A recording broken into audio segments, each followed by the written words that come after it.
యేసుక్రీస్తు నామములో మీ అందరికీ శుభములు.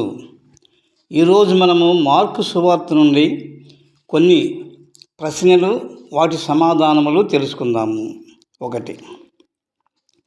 మేడగదిలో యేసుక్రీస్తు ఆయన శిష్యులు రొట్టెను తిని ద్రాక్షారసం త్రాగిన తరువాత వారు ఎక్కడికి వెళ్ళిరి?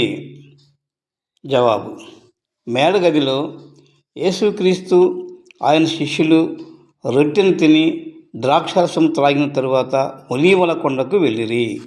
2. యేసు ఎవరిని చూసి అభ్యంతరపడుదురు అని అన్నారు? యేసు తన శిష్యులతో మీరందరూ నా విషయమై అభ్యంతరపడుదురు అని అన్నారు. 3. అందరూ అభ్యంతరపడినను నేను అభ్యంతరపడను అని యేసుతో ఎవరన్నారు? పేతురు అందరూ అభ్యంతరపడినను నేను అభ్యంతరపడను అని యేసుతో అన్నారు. 4. అందరూ అభ్యంతరపడినను నేను అభ్యంతరపడను అనిన పేతురుతో యేసు ఏమన్నారు?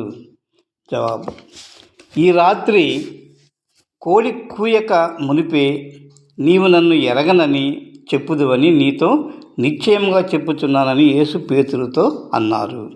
5.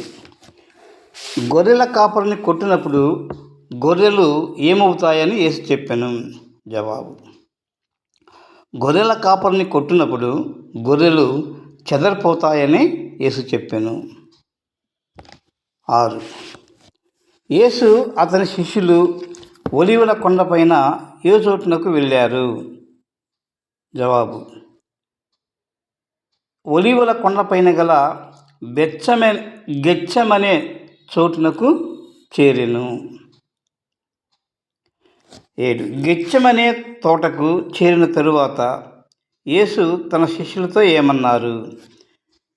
గెత్సెమనే తోటకు వచ్చినప్పుడు యేసు నేను ప్రార్థన చేసి వచ్చే వరకు మీరు ఇక్కడ కూర్చున్నాడని తన శిష్యులతో చెప్పి ఆయన ఇంకా కొంచెం దూరం వెళ్ళి ప్రార్థన చేసుకున్నట్టుకు వెళ్ళాను.